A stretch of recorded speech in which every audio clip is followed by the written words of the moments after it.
Hi everyone, my name is Shilpi Chanda and I'm a life coach, a health and wellness coach. But I'm not going to go deep into what I do and what I am because we have a special guest here with us. Um, he is Daniel Puder. He's a philanthropic social entrepreneur, a pro athlete, CEO and founder of My Life, My Power. He's a winner of WWE Tough Enough in 2004 and an upcoming author in Lender for Success. Thank you so much, Daniel, for your valuable time here. Thank you. And I want to welcome you to this interview. Of course, I appreciate you. Thank you so much. And I know there is so much in your bio that I must have missed. I want you to say something about yourself for the audience who would be watching. So, I mean, you hit it. I mean, I'm a retired professional mixed martial arts fighter, WWE champ, a world weightlifting champ, amateur. Had a great sports career. Started the nonprofit My Life, My Power, and today we get to run private schools. I'm also speaking around the country in about 25 states this year for the nonprofit, and making a lot of impact, having a lot of fun, and solving some major problems in a couple of communities for a lot of kids and families. So it's a lot of fun. I'm really excited to be a part of this book and share a story that was, something that I've been working on and it's close to my heart. Oh my God, like your bio is amazing. The work that you're doing is amazing. That's really amazing. I actually saw a few of your videos and stuff, before getting into the interview so that I know you better. And it's amazing the work you're doing. So, like I have few set of questions for you so that our audience know you better and get inspired from you. So we would like to know who or what inspired you to be the person that you are today. Hmm. Well, inspired me to be who I am. Well, I've seen people inspire me to not be them, which is interesting. Wow. I'll give you an example. Wow. We've had a lot of amazing people in this world impact lives, but it's not multi-generational. It's not solving a problem. It might help somebody, but there's a big difference between helping somebody and solving problems. And I believe we need to create more solutions. That's what entrepreneurship's about.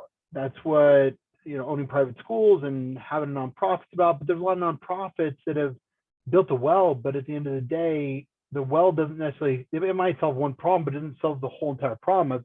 Like my buddy, one of my buddies have built, I think, over 80 or 90 wells in different countries, but some of the data has shown that the women don't walk those 5 miles a day, and then they stay at home and they have more babies, but there's not more wealth. So they're actually poor if they have more babies long term. And so what I look at is how do we create wraparound services that are holistic, that solve issues long term. And I think the biggest thing we have in America is resources. Some of the kids have a challenge with being resourceful. They can be resourceful how they want, but we love to bring the resourcefulness out of people because we have everything in America. Wow. We have the ability. I mean, I've known people that come to this country with nothing and they have amazing families, or they build huge companies, or they whatever their dream and their vision is, they do. So I think it's amazing to be able to do what we're doing every day, and to really, I have mentors that have added value. My father, my mother was a public school teacher. My brother is a psychiatrist. I have a lot of people that give me influence, but I've really also looked at people that haven't solved the problem, but built a big brand, but they're still a massive problem. Like, I'll give you an example. We have in America 3% of the world's population, but we have 25% of the world's prison population. Wow. We're like the country of the free and the brave, but why do we have this in our country? So I just look at these things, right? Like, I'm looking at this and I'm like, what are we doing? Why are we stuffing so many people in jail? A lot of them shouldn't be in jail. A lot of it is psychological or emotional or mental, or definitely, like, the veterans court systems have been huge over the last like 10 years, where military vets, when they come back from war, they go into a veterans court instead of they go to prison and a regular court system. So I believe there should be a lot more added. There's amazing humans that have created awesome things so far, and it's getting there. But we have a lot of work to do. We have a lot to do for our country and the world. Wow, that's beautiful. That's beautiful. It shows so much of what should I say, enthusiasm, the dedication you have towards, like doing something amazing for people. Like, like the next question I had was like, what values and purpose drive you? But now I'm getting already the answer of that, but I would really want you to answer a little more on that. Like, what is the purpose or the values that drive you, the your why kind of thing? So I believe my purpose is to love, like the why behind what I Wow. do. I mean, so many people do things because they say, they want to impact lives. Their purpose is to impact lives. But at the end of the day, impact how? I mean, Hitler impacted people. I don't agree with anything he ever did, but he impacted people. So it's like, how do we, like, what's the root of the why, right? What's the root? Mine is to love, to be able to support and care, but the root is to love. So I think that's the most powerful word that describes it. And from there, I mean, what's it all for? For my family, for my friends, for communities that we impact, for myself. I get a lot out of this. Like, it makes me happy. Like when we accomplish something, when we have new graduates, when we have people that get jobs or go to college and change their trajectory of their multi-generational challenges that they've had, we get to really solve a problem. Wow, that's beautiful. I think I, I I just completely so can resonate with you on this. Love is the most powerful of all emotions, and if that is the driven factor for you, then nothing can stop you. like Yeah. Here, I would like to take a moment and really thank Jay and Gordon for giving or creating this platform and like giving me the opportunity to have this amazing time with such amazing people. It's like I get inspired through these interviews and all the stuff. So, like literally, I feel so inspired, so much to learn from such amazing people. Like literally, I cannot That's awesome. emphasis enough.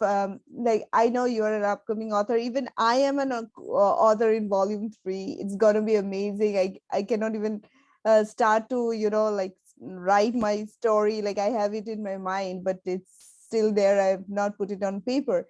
So like what kind of feeling do you have like what exactly do you feel sharing your story through Leonard for Success? Ask me the question one more time. Like what exactly do you feel, what is your thoughts on sharing your story through Leonard for Success? So I love sharing my story.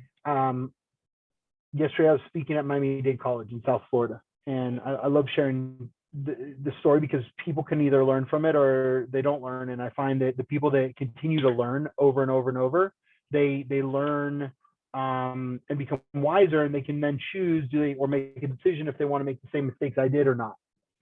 And my story is about me understanding how to increase my belief intelligence within my life as a younger young man, and through school and through being bullied and through having challenges, being labeled the learning disabled kid, to being grown and getting into fighting and changing my life and waking up to be able to understand how to not only believe what I want to believe, but I was so angry when I was a kid, and then I learned how to love myself. So it was a huge shift on my internal belief system, because nobody ever teaches us that. Like nobody ever says, what do you really believe? I Absolutely. ask people 3 questions usually. Do you believe everything you hear? Do you believe everything you see? And do you believe everything that you think? You'd be surprised how many people out of those questions, one of them will be yes. And people with high level belief intelligence say no, no, no. Well, because they don't believe everything they hear, see, or think. But there's so many people out there that will say yes in one of those three questions because their belief, their intake on what they're hearing me ask, is like hold on, what do I believe everything I think? You know, most of the people will say yes on the thinking one because they do believe everything they think. It's not belief; they're thinking everything they're thinking, but it doesn't mean they have to believe that it's true or untrue. They get to cipher that in, and so, you know, this is kind of stuff that we teach in our school system that most schools don't teach. We teach financial literacy, budgeting, credit, and everything else. But, you know, this is one of the most, I believe this is the most impactful. If you have a high level of belief intelligence, you can change your thoughts, your mindset, your focus, your direction, your daily attitude, your emotions, anything at any point, because you can reanalyze what you believe and how that belief creates your thoughts or emotions or ideas or feelings or whatever, and you can shift that from the root and solve the problem. Wow, that's amazing.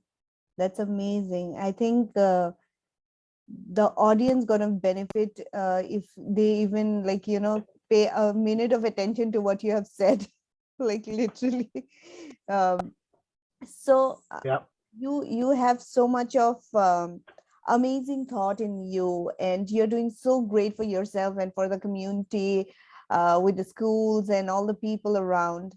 What kind of message do you want to give to the people? What is your message to the people who are, stuck behind with their thought or their belief or what they see, and they kind of constrict themselves into their own world of imagination, and they don't want to come out of this, the world they have created, and not go out there and do things, or maybe, like, what they wish to do in their lives. They're somewhere stuck. Maybe there are so many authors out there who want to write, but still they're just stuck with that belief that maybe they have a story and they cannot write it. They just believe that. So what kind of message do you have for them? What do you want to say to them?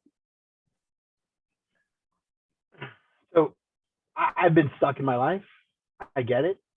My stuck is different probably than your stuck or somebody else's stuck. You know, different situations, different background, different relationships, different languages, different, interpretations or perspectives.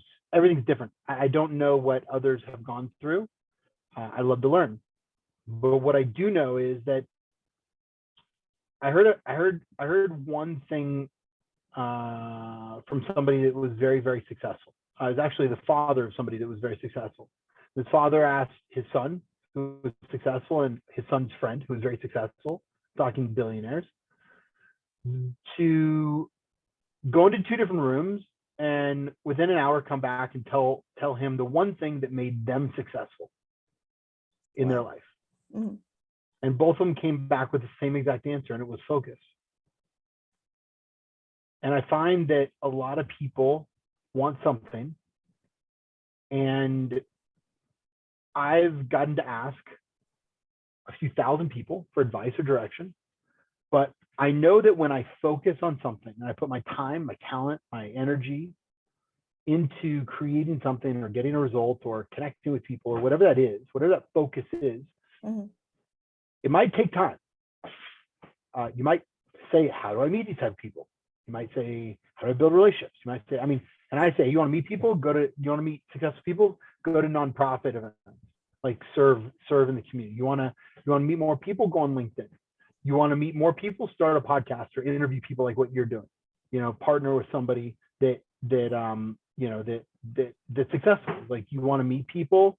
Like, there's so many ways to go out and meet and greet people. And I'll tell you right now that the bars and the clubs and the other places that these successful people are not hanging most of the time. They might go out for a night. They might go on their boat for a day. But a lot of these people are very busy who are successful. Absolutely.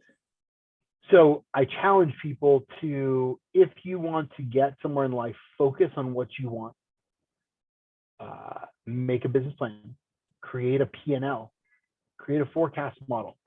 If you don't know what those are, Google them. Like, it's free on the internet now. Like, you can literally go on this thing now and figure out anything you want without having to go to college.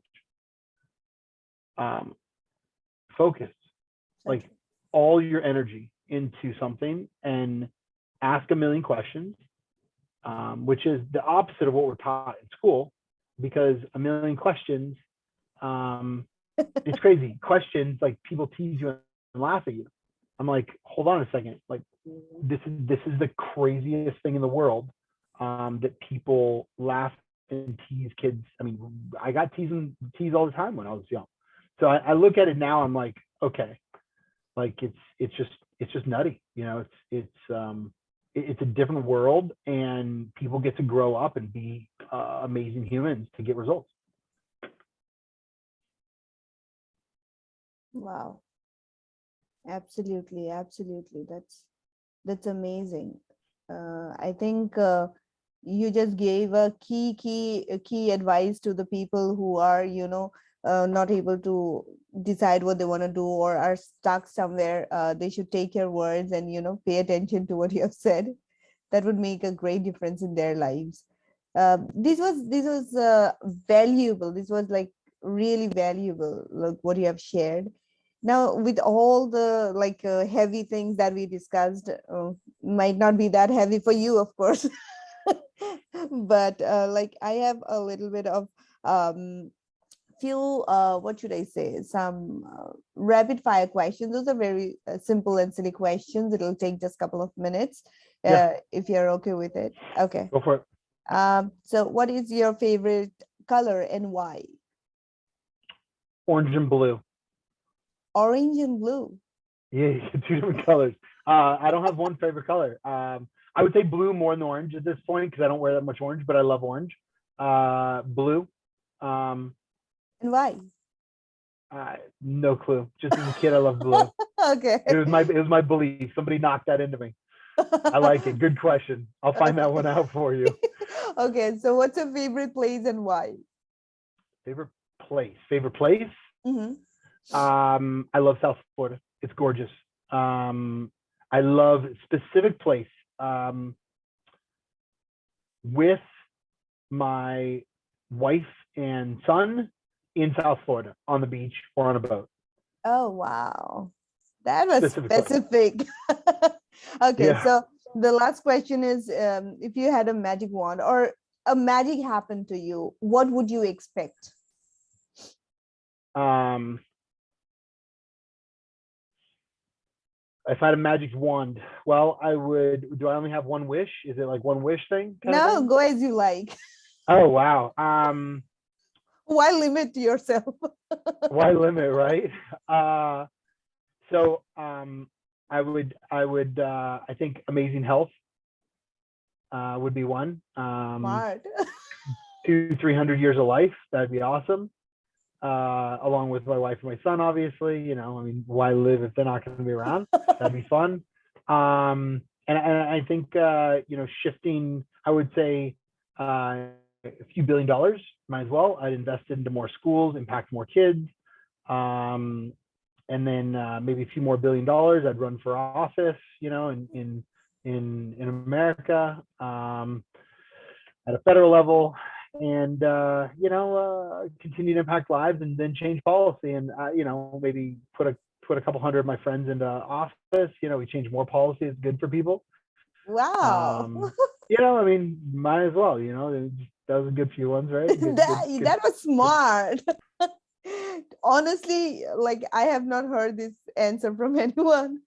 Everyone has Good. unique answers, What but what is these were what are the best answers you've heard so far? um I usually don't remember, like but some people say, they would go to some place that they like, or sometimes they would just say, like for me, like I personally, I always say that I just want to help people, or these type of things come up, in my mind. But yours was smart, live 300 years. You have so much to do, then you could do so much more. So yeah, that's amazing. That's amazing. So for all the people who are watching, if you have any questions for Daniel, please reach out in the comments, or what should I say? We will answer them. And Daniel, is there any way that the viewers, the audience could reach to you if they want to connect with you? Yeah, so I mean, real simple. Two of the main ways: you can go to my Instagram, Daniel Puder. You can go to my LinkedIn, Daniel Puder. I'm on both of those a lot. If you ever want to come to our schools, you can check out My Life, My Power Preparatory Academy, or you can check out danielpuder.com and my podcast, Significant to Breed Success. So there's a few different ways. Just Google Daniel Puder and hit me up if there's, I'd love people that come into town that want to, impact lives, and I invite people all the time. So I thank you so much for your time today. Thank you so much, Daniel. It was amazing. There is so much I personally learned, and I'm going to actually try it out and, focus on things that I do. And thank you so much for your time. Thank you to all the audience. Thank you, Jay and Gordon, for this opportunity. Thank you. Have a great day. Awesome. I really appreciate you. Thank you so much. Thank you.